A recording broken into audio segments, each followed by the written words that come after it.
नमस्कार, मैं हूँ आशीष चित्रांशी और आप देख रहे हैं द न्यूज लॉन्च। आज ये 30 मिनट का हम शो करेंगे क्योंकि कंटेंट बहुत ज्यादा है और 30 मिनट के इस शो में बहुत महत्वपूर्ण विषय है इस देश के अमन चैन के लिए। दरअसल 35 सेकंड के वीडियो में मोदी के जेम्स बॉन्ड अजित डोभाल पकड़े गए हैं और नफरत के इकोसिस्टम में इतनी बड़ी सेंध लगी है उस वक्त जिस वक्त बीजेपी का एक बड़ा मंत्री मस्जिदों पर और मदरसों पर ताले लगवाने की बात कर रहा है, कैमरे पर जहर उगल रहा है। दरअसल ये वर्बल टेररिस्ट है। ऐसा इस देश में, और ये पूरी जिम्मेदारी कर रहा हूं, ये मंत्री कोई भी हो, ये वर्बल टेररिस्ट हैं जो जुबान से इस देश में रहने वाले एक समुदाय विशेष के बारे में इतनी घटिया सोच रखते हैं। तो इन सबको डोभाल के क्लास में या तो एडमिशन करवाया जाए, इन सबका एडमिशन डोभाल के क्लास में हो, योगी आदित्यनाथ का एडमिशन डोभाल के क्लास में हो, मोदी का और शाह का एडमिशन डोभाल के क्लास में हो, और नहीं तो डोभाल को स्कूल से बाहर कर दिया जाए जिस स्कूल के वो पहले विद्यार्थी थे जब ज्ञान दे रहे थे। डोभाल के 35 सेकंड के उस क्लिप की पूरी कहानी, जिसके बारे में 11 साल बाद डोभाल को झूठ बोलना पड़ा। ये जासूस, ये जेम्स बॉन्ड झूठ भी बोलता है। मंच पर मोदी, शाह, योगी, इन सबको तो हम आए दिन सुनते हैं, लेकिन डोभाल को सुना और डोभाल ने पलटी मारी। बड़ी कॉम्प्लिकेटेड सी कहानी है, लेकिन इस देश के लिए बहुत जरूरी है। तो ले आइए भाऊ को और फिर शुरू करें कहानी। स्वागत है भाऊ। जरा देखिए खबर, ये कितनी जबरदस्त स्टोरी है ये, लेकिन चल नहीं रही है, जिस पर तो मुझे लगता है कि अगर वाकई मीडिया होती भारत में तो देश के हर चैनल पर इस पर डिबेट होना चाहिए था। भैया खबर लाइए। एनएसए अजीत डोभाल ने सच में कहा था आईएसआई ने भारत में मुसलमानों से ज्यादा हिंदुओं को भर्ती किया। चलिए आगे बढ़िए, जरा खबर दिखाइए। एनएसए डोभाल ने वायरल वीडियो को बताया फर्जी। अब यही कहानी शुरू होती है कि आखिर झूठ क्यों बोलना पड़ रहा है। क्या इतने ये सब इतने मतलब नीचे की तरफ गतिमान हो गए हैं कि पाताल में समा रहे हैं, अपनी ही बात को झुठला रहे हैं और पूरे देश को मूर्ख मान रहे हैं। डोभाल ने इस वीडियो को, जो 35 सेकंड का वीडियो जो हम आपको भी दिखाने वाले हैं, वीडियो वायरल होने के तुरंत बाद एनएसए डोभाल ने दावा किया कि ये एक डीप फेक वीडियो है। 17 नवंबर को न्यूज चैनल सीएनएन न्यूज 18 को दिए बयान में डोभाल ने कहा कि उन्होंने कभी ऐसी कोई बात नहीं कही है। यह वीडियो शायद जनता की राय में हेर फेर करने के लिए बनाया गया था। उन्होंने ये भी कहा कि ऐसे मीडिया टूल का इस्तेमाल अक्सर राष्ट्रीय सुरक्षा से संबंधित मुद्दों को विकृत करने के लिए किया जाता है और शेयर की जा रही क्लिप भारत के आतंकवाद विरोधी कथानक को लक्षित करने की एक कोशिश है। बड़ा जोरदार बताया। दरअसल अजीत डोभाल, अब तो समझ नहीं आता मोदी का असली उत्तराधिकारी कौन। ये भी अब लग रहा है उत्तराधिकारी है। जब इतना झूठ बोले आदमी, और ये है तो झूठा आदमी तो लाइन में हो जाएगा। फिर ये झूठा आदमी है, एनएसए है भले, ये फिर कहेंगे झूठा आदमी। आपको दिखाते हैं सब कहानी। इसका फैक्ट चेक किया जुबैर ने। देश में एक आदमी है जो कम से कम सच्चाई दुनिया के सामने खोलता है। ये वेरीफाई करने के लिए कि वायरल वीडियो डीप फेक था या नहीं, हमने कुछ की फ्रेम लेकर इसका रिवर्स इमेज सर्च किया। हमने पाया कि कथित क्लिप 20 मार्च 2014 को ऑस्ट्रेलिया इंडिया इंस्टीट्यूट द्वारा अपलोड किए गए 1 घंटे 17 मिनट के यूट्यूब वीडियो से लिया गया था। 1 घंटे 17 मिनट का वीडियो के 1 घंटे 4 मिनट पर डोभाल कहते हैं कि मैं आपको एक छोटी सी बात बता दूं, अब जब मैं एक व्यक्ति के रूप में बेनकाब हो गया हूं, ये कह रहा हूं, आईएसआई ने, मतलब बेनकाब इस जासूस के मामले में कि लोग जान चुके हैं कि मैं जेम्स बॉन्ड था। आईएसआई ने भारत में खुफिया कार्यों के लिए जितने लोगों को भर्ती किया है, उनमें मुसलमानों की तुलना में हिंदू ज्यादा हैं। 1947 से सभी मामले, 4000 से ज्यादा मामले जो जासूसों के आए, शायद 20% भी मुस्लिम नहीं होंगे। इसलिए ये एक बहुत गलत अवधारणा है। हम मुसलमानों को साथ लेकर चलेंगे और हम इसे एक महान देश बनाएंगे। आगे देखिए, अगला लाइए। ये बयान का डिटेल भी हम बता दें पूरा, फिर सुनवाएंगे। ये बयान डोभाल ने 11 मार्च 2014 को ऑस्ट्रेलिया इंडिया इंस्टीट्यूट द्वारा आयोजित वैश्विक चुनौतियां श्रृंखला के एक हिस्से के रूप में दिया था। ये संभावना नहीं है कि बयान का 2014 का वीडियो डीप फेक या एआई जनरेटेड था, क्योंकि तब उस तकनीकी का व्यापक रूप से इस्तेमाल ही नहीं किया गया था। ये ध्यान देना चाहिए कि डोभाल ने बयान तब दिया जब उनसे देश के सामने आने वाले आतंकी खतरों पर भारत की प्रतिक्रिया के बारे में पूछा गया। उनका कहना था कि उलेमाओं से बात करना, उन्हें मनाना और एक संयुक्त रणनीति बनाना, उन्हें भागीदार बनाना और उन पर कार्रवाई के लिए दबाव डालना ही आगे बढ़ने का सबसे अच्छा तरीका है। उन्होंने ये भी कहा कि इस्लामिक आतंकवाद से मरने वाले 90% मुसलमान हैं और 10% गैर मुस्लिम हैं और वे इसके बारे में जानते हैं। शीर्ष भारतीय इस्लामिक नेता इंडियन मुजाहिदीन की लक्षित सूची में थे। जो इस्लामिक नेता थे वो भी आईएम की सूची में थे, जिसके बाद उनको सुरक्षा प्रदान की गई। तो इसलिए आगे जो है उन्होंने कहा कि ये मामला हिंदू बनाम मुस्लिम नहीं है, ये राष्ट्रीय समस्या है। और रामलीला मैदान के 2012 की सभा का हवाला दिया, जहां 50,000 मौलाना इकट्ठा हुए थे और वैश्विक आतंकवाद के खिलाफ फतवा जारी किया था भारत के जो है सभी मौलानाओं ने। और डोभाल ने इस बात पे जोर दिया कि भारतीय मुसलमान लगातार आतंक का विरोध करते हैं। ये तो थी सब लिखंत। अब आते हैं आंखों देखी। तो पहले लाइए जरा एक ट्वीट दिखाइए, 35 सेकंड की क्लिप बहुत वायरल हो रही है।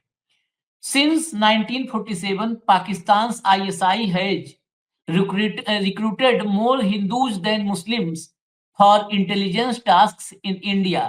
यही बात कहा है डोभाल ने कि 47 से अब तक 80% हिंदू और 20% मुसलमान जासूस रखा है। नीचे जो यूजर है उसने लिखा है यही बात कि टेररिज्म है no religion, I strongly disagree with him, they are not Hindus, they are संघीज।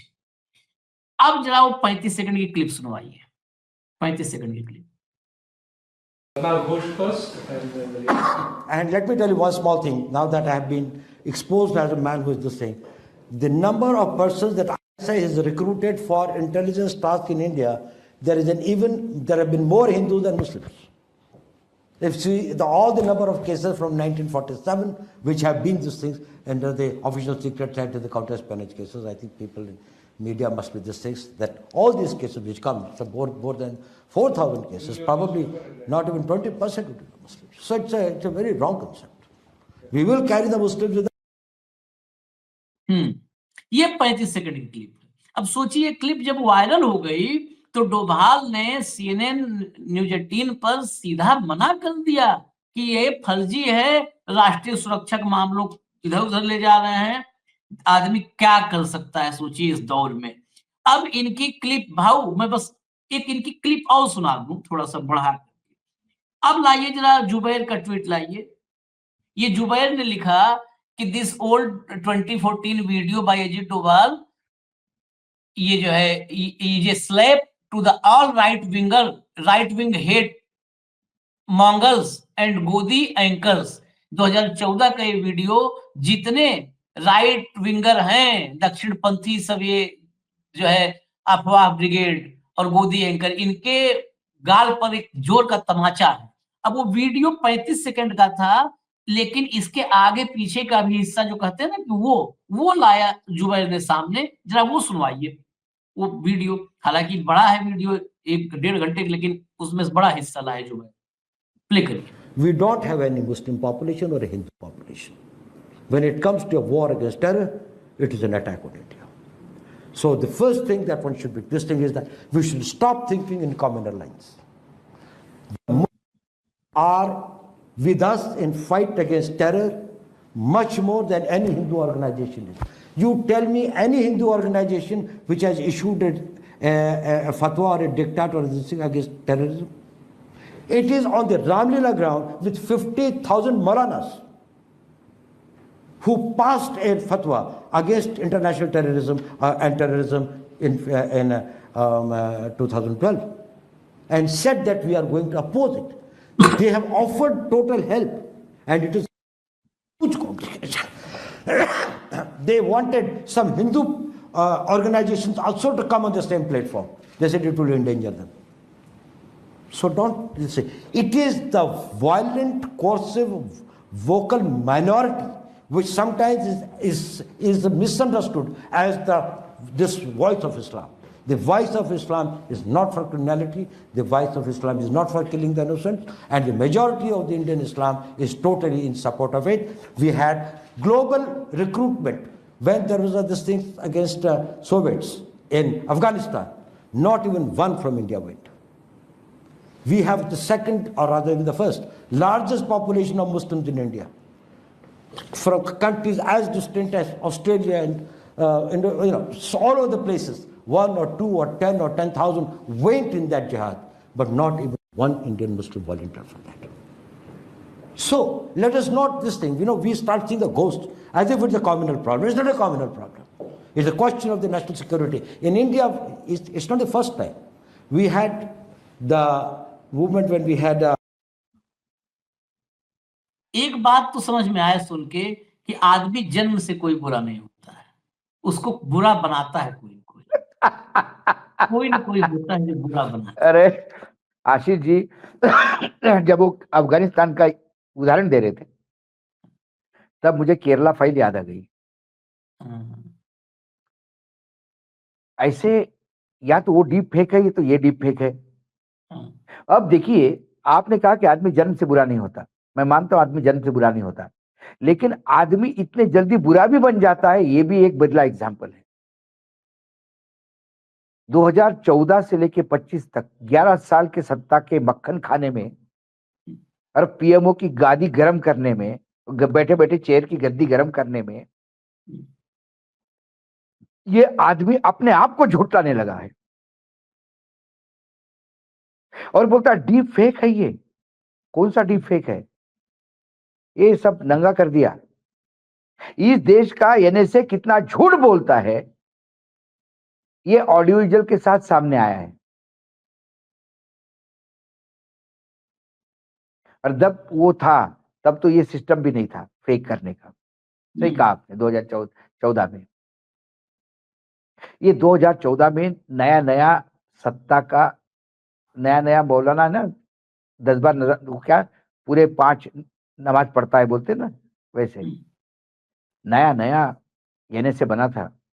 नहीं भाव, एक राष्ट्र नहीं एक ऐड कर दूं, ये जो तारीख है ये तारीख बताती है कि मोदी के प्रधानमंत्री बनने से 2 महीने पहले का ये वीडियो है, पहले का है। हाँ, तो ये एक कैंपेन के तहत था कि मोदी जी यदि आते हैं सत्ता में तो वो क्या करेंगे। ये तब विवेकानंद फाउंडेशन के साथ होंगे शायद। तब ये विवेकानंद फाउंडेशन वाले थे। ये बैकग्राउंडर बना रहे थे, एक ऐसा कैनवास दिखा रहे थे दुनिया को। उस कैनवास पे बाद में इन्होंने सत्ता में बैठने के बाद पान की पिक मार के थूक दिया।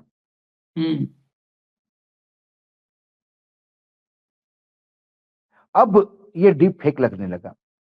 अब उसमें से ये बताए फेक क्या है, बताए अफगानिस्तान में कितने भारतीय मुसलमान गए जिहाद में।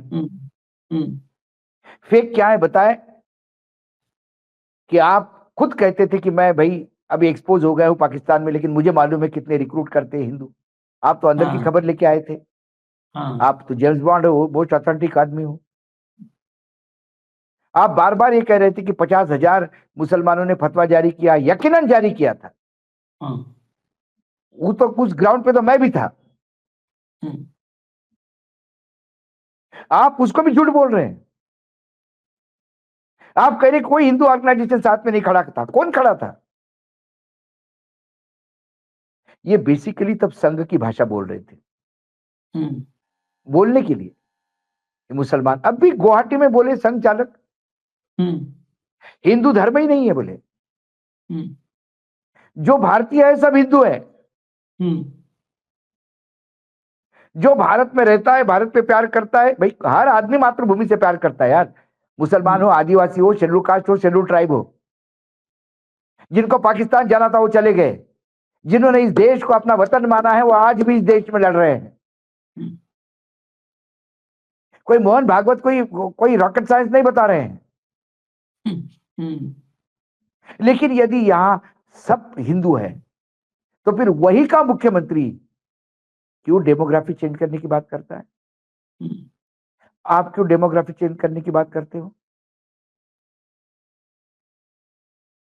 फिर आपका मुख्यमंत्री 80-20 बोलता है तब आपको शर्म नहीं आती?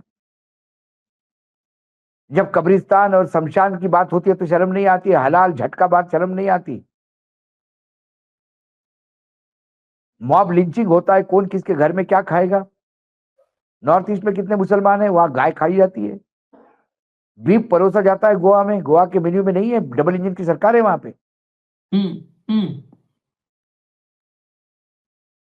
डबल स्टैंडर्ड क्यों है? ये बेसिकली संघियों की भाषा बोल रहा था कि हमारे मुसलमान अच्छे है, ये है वो है, पब्लिकली। ये बोल कह रहा था ये भी देखिए आप। ये ऑस्ट्रेलियन एम्बेसी का कोई प्रोग्राम था उसमें बोल रहा था, इंटरनेशनल ऑडियंस को ये बता रहा था कि भारत कितना सेक्युलर है। और यहां ढाबे पे लोगों के कपड़े उतार के, चड्डी उतार के देखा जाता है कि वो हिंदू है कि मुसलमान है।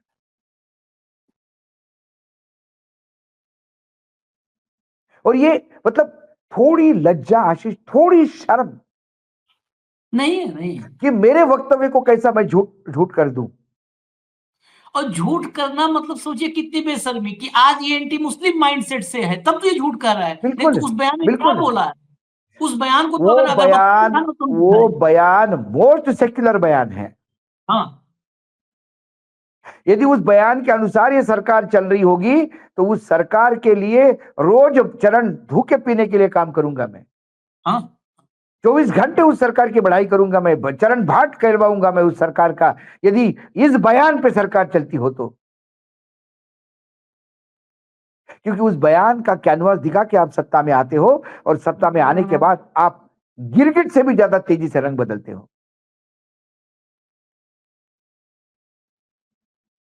और आप उसको कहते हो डीप फेक है। मैंने वही तो कहा, इसमें फेक क्या है ये बताएं आप। इसमें फेक क्या है ये बताएं स्पेसिफिकली।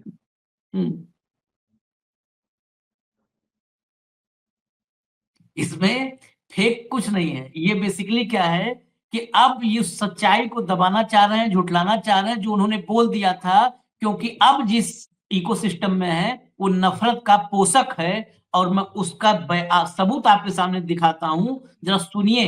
एक मंत्री है ये, इस मंत्री का नाम है रघुराज सिंह, उत्तर प्रदेश में मंत्री है। इस मंत्री को क्या एक भी मिनट बाहर रहना चाहिए, जेल में नहीं रहना चाहिए एक भी मिनट के लिए? मैं कह रहा हूं, सुनिएगा जरा, उसका सुनिए। देखिए, आतंकवादी यूनिवर्सिटी को कदापि यहां नहीं बुलाना चाहिए, और यदि बुलाते हैं तो ये भी आतंकवादियों के समर्थक है। अलीगढ़ मुस्लिम यूनिवर्सिटी की भी जांच होनी चाहिए, क्योंकि अलीगढ़ मुस्लिम यूनिवर्सिटी से भी बड़े-बड़े बुरहान बानी जैसे लोग आतंकवादी पकड़े गए। इसलिए इस यूनिवर्सिटी की भी जांच होनी चाहिए। और देश में कोई भी अल्पसंख्यक संस्थान नहीं होना चाहिए। जैसे बाकी सब लोग पढ़ते हैं वैसे ही ये लोग पढ़ें, क्योंकि ये अल्पसंख्यक के नाम पे अत्याचार, व्यभिचार, ये सब कुछ करते हैं। और मस्जिदों पे तो ताले लग जाने चाहिए, और मैं आपके माध्यम से ये कहूं मदरसे बिल्कुल बंद हो जाने चाहिए इस देश में, क्योंकि ये देश जो है हिंदुओं का देश है। और ये अत्याचारी हम लोगों को विश्व में इन्होंने अमन को लूटा है। विश्व में ये एक दूसरे को मार काट में लगे हुए हैं, तो ये अमन के विरोधी हैं, ये भ्रष्टाचारी हैं और ये दैत्यों के वंशज हैं। इसलिए मैं आपके माध्यम से यही कहूंगा, तत्काल अलीगढ़ मुस्लिम यूनिवर्सिटी पर भी एक्शन होना चाहिए। क्या आप मानते हैं कि इस यूनिवर्सिटी के ये आतंकवादियों का अड्डा है? अलीगढ़ मुस्लिम यूनिवर्सिटी भी आतंकवादियों का अड्डा है। यहाँ बड़े बड़े आतंकवादी हैं, क्योंकि देखिए बुरहान बानी यहीं से तो गया था। तो इसलिए आपके माध्यम से यही कहूंगा, अल फरह को जब ये मैच खिलाने ये बुला रहे हैं तो इनके तार तो जुड़े हुए हैं। तो इसलिए इनकी भी जांच होनी चाहिए। आदरणीय अमित शाह जी से मैं निवेदन करूंगा, गृह मंत्री भारत सरकार से, कि इस यूनिवर्सिटी की हॉस्टल की जांच हो, इस यूनिवर्सिटी क्लासों की जांच हो, इस यूनिवर्सिटी के प्रोफेसरों की जांच हो, इस यूनिवर्सिटी के स्टाफ की जांच होनी चाहिए, पूरी की पूरी जांच होनी चाहिए। अब इसके बाद पानी इसको पिला दो, सांस फूल जाएगी इसकी, जाने तो वाला मैं तो था। कह रहा हूं कि जितने भी साधु संत है उनकी भी जांच करवा दो, क्योंकि भगवा पहन के रावण ने सीता का हरण किया था, वही भगवा पहन के आसाराम बापू ने इस्मत लूटी है, वही भगवा पहन के हत्या की है बाबा सच्चा डेरा सौदा ने, और कई भगवे गायब है, भगे हुए हैं, उनके ऊपर व्यभिचार से लेके तमाम आरोप लगे हुए हैं, महिलाओं का शारीरिक शोषण करने का। तो सारे मंदिर बंद कर देने चाहिए यदि इस हिसाब से, तो सारे भगवों को बंद कर देना चाहिए। ऐसे आदमी, इस बददिमाग आदमी को मंत्री कौन बनाता है? यही तो मेरिट है इसकी, यही तो मेरिट है। और यदि ऐसे बददिमाग आदमी मंत्री बन गए हैं तो उस उत्तर प्रदेश में, मैं आज डंके की चोट पे कहता हूं, मेरे राम लला उस मंदिर में है ही नहीं, है ही नहीं। बताइए ये आप इसकी धार्मिक व्याभिचार का, इस देश को तोड़ने का, संविधान के खिलाफ वक्तव्य है ये। और सर्वोच्च न्यायालय ने संज्ञान लेना चाहिए ऐसा। यदि सर्वोच्च न्यायालय में थोड़ी भी कुछ हो तो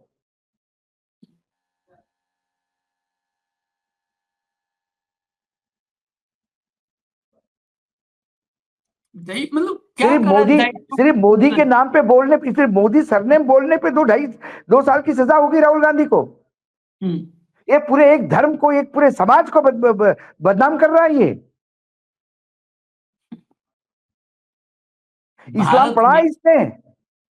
20 करोड़ से ज्यादा जिस धर्म के लोग इस्लाम हिंदी में या अंग्रेजी में भी इस्लाम लिखने को बोला तो इनका हाथ नहीं चलेगा।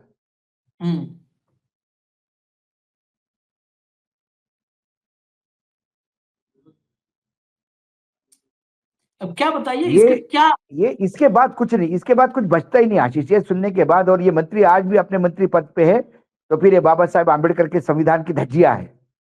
ये मनुस्मृति लागू हो चुकी है उत्तर प्रदेश में। आज का बयान इसका आज का ही बयान है। और ये इसका बयान लप्पड़ है। ये इसका आज का बयान जो आपने पूरा सुनवाया, ये लप्पड़ है मोहन भागवत जी पे, जो वहां गुवाहाटी में बैठ के हिंदू जीवन पद्धति है और हिंदू पूरा भारत में रहने वाले सभी हिंदू है, ये कहते ना हिंदू राष्ट्र की बात कर रहा है।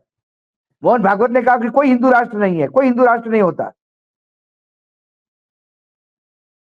नहीं, अगर बताइए आप आतंकी की परिभाषा देनी हो तो हम लोग तो देखे नहीं है, टीवी उवी में देखे हैं जो पकड़ते हैं, हमारी एजेंसियां पकड़ती हैं।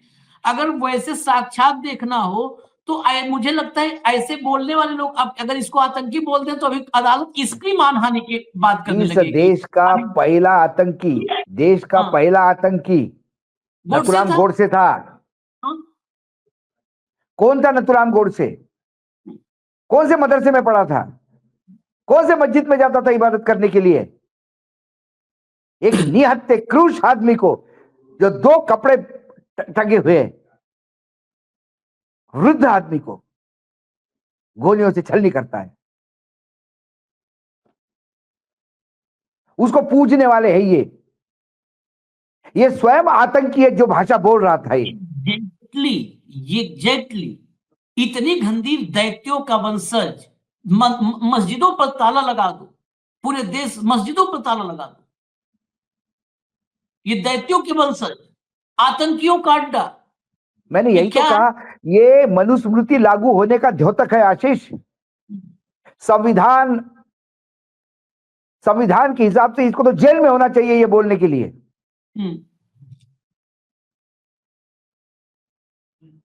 और यदि ये जेल में नहीं है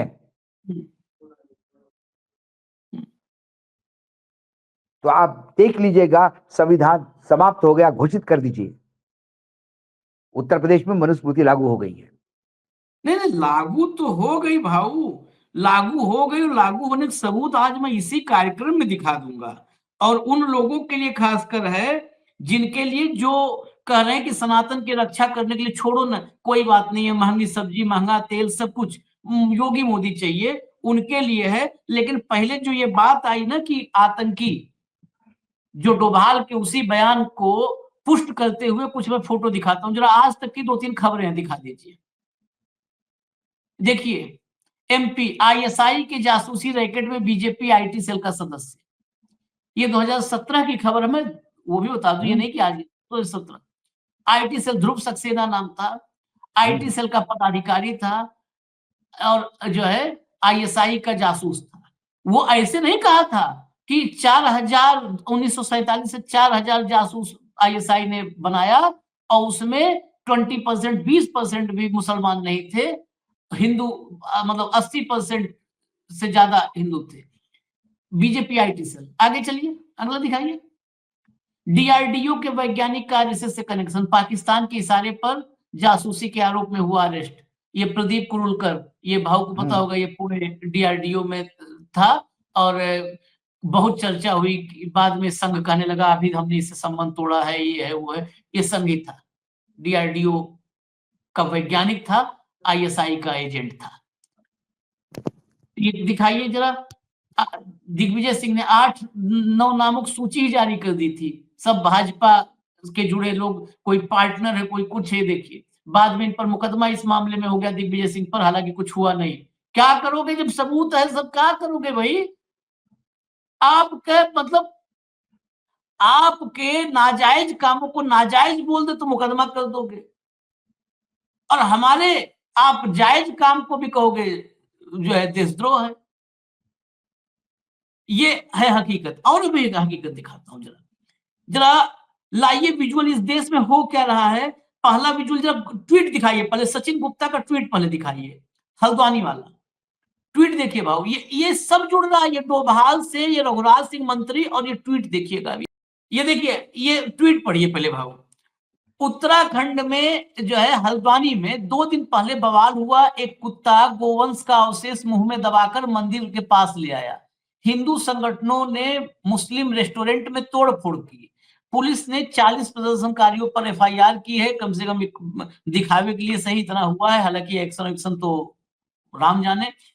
कुछ नहीं हुआ। इंस्पेक्टर सुशील जोशी ने एफआईआर में लिखवाया है कि उस रात पास के बगीचे में गाय ने बछड़े को जन्म दिया था, कुत्ता भी उसी तरफ से आता हुआ सीसीटीवी में दिखाई दिया है। बेसिकली ये फर्जी में वो कुत्ता आया जिधर से गाय बछड़ा जन्म दी थी, और फर्जी में सब इनको मौका चाहिए, बस मौका चाहिए। ये बताइए, ये आतंक नहीं फैला रहे, क्या कर रहे हैं? ये सब प्रतिबंधित। अगर आज सरदार वल्लभ भाई पटेल होते तो ये सब प्रतिबंधित ही नहीं होते, इन सबका इलाज होता दुरुस्त। इलाज अब जरा होता, सही में इलाज होता। विजुअल मत दिखाइएगा, अब इसका विजुअल मत दिखाइएगा, इसका विजुअल छोड़ दीजिए, क्योंकि विजुअल में मारपीट है, वो नहीं दिखाएंगे। अगला लाइए जरा, अगला ट्वीट दिखाइए, पहले ट्वीट और फिर विजुअल लाइए। नेक्स्ट ट्वीट लाइए पहले, और फिर विजुअल लाइए। जरा ये देखिएगा, जो क्योंकि ये मैं इसलिए अभी दिखा रहा हूं क्योंकि भाव ने अभी कहा कि मनुस्मृति अब लागू हो गई है। ये उत्तर प्रदेश से सचिन गुप्ता, जो ये बहुत एक्टिव जर्नलिस्ट है, पत्रकार, बहुत मतलब अपडेट रहने वाला पत्रकार।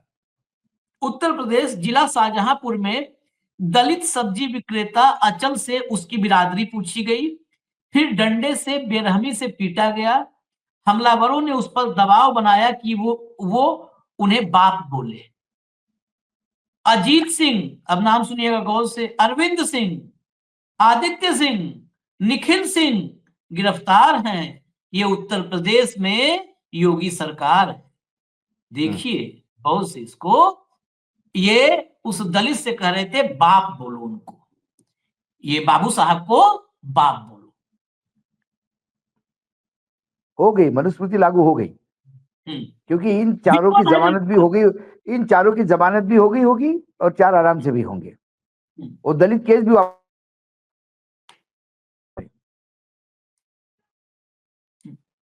ऐसा ही है। बिल्कुल, योगी आदित्यनाथ अगले प्रधानमंत्री, क्योंकि वही पूरे देश में अब मनुस्मृति लागू करेंगे। संविधान खत्म हो गया।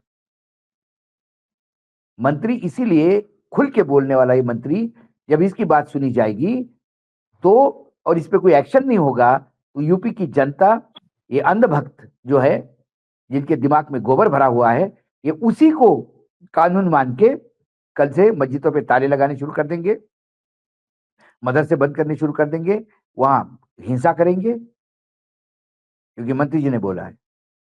अच्छा, एक एक किसी मुस्लिम युवक का एक खाली कल्पना, और ऐसे बहुत सारे मामले हैं, अगर कुछ भी मतलब कुछ भी बोल देते हैं तो उनका पैर तोड़ करके ऐसे, और मीडिया भी हमारी दिखाती है कि वीडियो बनाने वाला अपनी टांग पर नहीं लौटा, ऐसे ऐसे हिलते हिलते आ रहा है, दिखाते हैं। एक मुस्लिम ये बात बोला होता कि इस देश के मंदिरों पर ताला लगाओ, इस तो देश के मंदिरों पर ये दैत्यों की औलाद कट चुका होता है, अब इस अभी तक कट चुका होता, और उसके कटने पे मीडिया जस्टिफाई कर रही होती,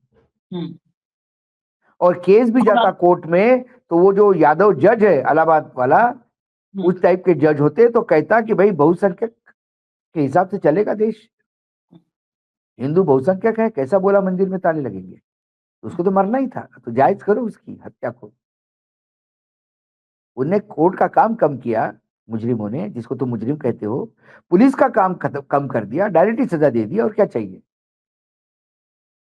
बस यही डिफरेंस मैं कह रहा हूं कि यही डोभाल ने जो 14 कहा, आज हम कहां खड़े हैं, वो डिफरेंस खत्म हो गया। ये मुसलमान ये बोल देता है कि हिंदू दैत्यों की औलाद वंशज है, मैं वही रिपीट कर रहा हूं, खाली शब्द बदल रहा हूं, दैत्यों की वंशज है, हम लोगों को मान लिया बोल देता। इनके मंदिरों पर ताला लगाओ, इनके स्कूलों पर विद्या मंदिर पर ताला लगाओ, जितने संघ वाले विद्या मंदिर है, इन विद्या मंदिरों पर ताला लगाओ। अरे बाबा उसकी छोड़ो, किसी गद्दार की औलाद पार्लियामेंट में बोल दिया तो उसी पे हंगामा हो गया था। वो बोला सब आप बाबरी की औलाद है, तो उसने बोला फिर आप उसकी औलाद है क्या, उसी पे हंगामा हो गया। कोई हिंदू किसी को बोल नहीं सकता, मुसलमान सुनने के लिए पैदा हुए हैं, क्योंकि संविधान मौन है। संविधान मौन इसलिए है कि संविधान के कस्टोडियन गहरी नींद में सो रहे हैं, पूरी अपनी सुख सुविधा के साथ।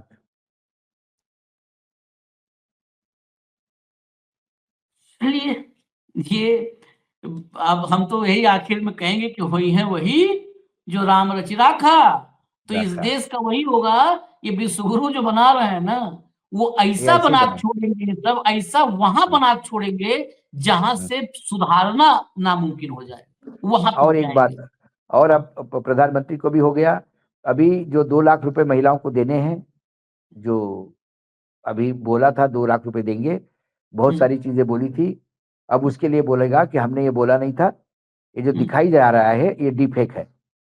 हाँ, डीप फेक है, डीप फेक है, डीप फेक है वो, क्योंकि AI आई है, और आई है तो आई तो माँ को बोलते हैं, और माँ तो कपूत को भी बचाती है, तो ये आई डीप फेक लाई और फिर कपूत को बचाई, यही है पूरी कहानी।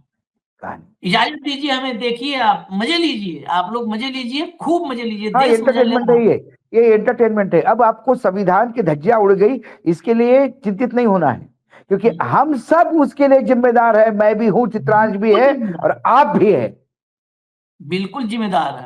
हम लोग घनघोर पापी हैं, उस पाप का ये परिणाम भोग रहे हैं। वो पाप हम इस लायक थे ही नहीं कि बाबा साहब आम्बेडकर जैसे महान व्यक्ति ने यहाँ जन्म लिया भारत में। ये वो घनघोर, उनके पता नहीं कुछ जन्म के पाप थे जो यहाँ उन्होंने जन्म लिया। इस देश के बारे में उन्होंने सोचा, वो गलत किया। छत्रपति शिवाजी महाराज, महाराणा प्रताप, भगत सिंह से लेके तमाम महात्मा गांधी तक, और तिलक से लेकर सुभाष चंद्र बोस तक घनघोर गलती करने वाले लोग थे, जो उन्होंने अंग्रेजों से पीछे छोड़ा, क्योंकि अंग्रेज थे तो कम से कम मनुस्मृति से थोड़ा दूर रखा था। हाँ, आज आप मनुस्मृति को वापस लेके आ रहे हो, और हम सब मूक दर्शक है।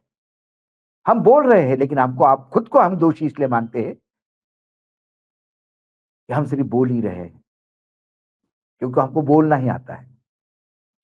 बाकी अच्छा। लोगों को जिसको जो जो करना आता है, मतदान करना जिसको आता है, वो भी जाति और धर्म के और पैसे के पीछे भागता है। ये दुर्भाग्य सब पैसा 10,000 दुर्भाग्य जाहिलियत है। का बहुमत। जब जब जब लूट मची है तो लोग दरवाजे पे अंदर टीवी देख रहे हैं।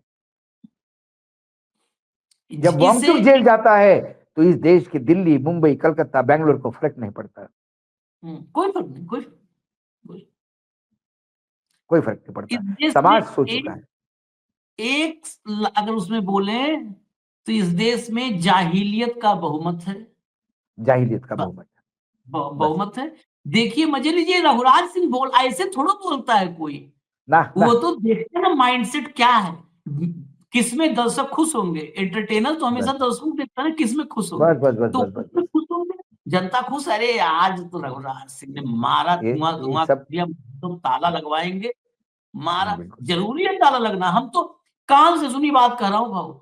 और जिस इलाके में यहां से लेकर के और गोरखपुर तक की बात, जिस इलाके में ऐसा नहीं है, ये बहुत बड़ी संख्या है। हम लोग कहते हैं ना कि नहीं नहीं कुछ नहीं, बहुत बड़ी संख्या है। ये मैं अभी जहां रहता हूँ पास की सोसाइटी में, आज से 1 सप्ताह पहले मतलब 8-10 महिलाएं वहां बैठी हुई थी, और उन महिलाओं में एक ही बात चर्चा की थी कि उस सोसाइटी में एक फ्लैट मुस्लिम को बिक गया है। सोसाइटी का नाम यहाँ नहीं लेना चाहता हूँ, जरूरत पड़ेगी तो वो भी बता दूं। एक किसी ने, और वो सारी महिलाएं, उसमें एक भागलपुर की महिला थी, बिहार की, वो बहुत और ज्यादा वो थी, वो लीडर टाइप की उसमें, कि इसको छोड़ेंगे नहीं, कैसे बेच दिया मुसलमान को। अभी दिल्ली में वही जो ब्लास्ट के एक अगले दिन की बात है, कैसे बेच दिया। अगर यहाँ कुछ हो जाएगा तो क्या होगा, बेच कैसे दिया उसने, तो अपराध कर दिया। मुसलमान को फ्लैट बेचेगा, मुसलमान को कैसे फ्लैट बेच दिया। ये सच है। और उसके बाद बस अब हम बंगाल फाइल्स का इंतजार कर रहे हैं, वहां पे जो महिलाओं की चर्चा का विषय, बंगाल फाइल्स का इंतजार कर रहे हैं। बंगाल वाला जो है उसको देखना है। कश्मीर देखे थे, केरल देखे थे, बहुत जबरदस्त था, मजा आ गया। मोदी जी बस देश बचा लिए हैं, समझ लो, नहीं खत्म था। अब मोदी जी नहीं आए होते ना 26 मई को 2014 में, तो 27 मई को देश खत्म हो गया होता। खत्म हो गया था, खत्म तो हो गया था। 26 को आए, एक दिन पहले आ गए थे, बचा लिए। एक दिन पहले ऐन वक्त पर अवतरित हुए। वैसे भी अवतार ऐसे ही होता है ऐन वक्त पर, यदा यदा ही धर्मस्य ग्लानिर्भवति भारत। तो वैसे ही एकदम गिरे, टप से गिरे 26 को। 27 को खत्म होना था भारत को, बचाए। चलिए, बचाओ इसे, बचाते बचाते कुछ नहीं बचेगा, कुछ नहीं बचेगा। ये नफरत सब हजम कर जाएगी। इजाजत दीजिए हमें। धन्यवाद बाबू, बहुत बहुत धन्यवाद। नमस्कार। नमस्कार।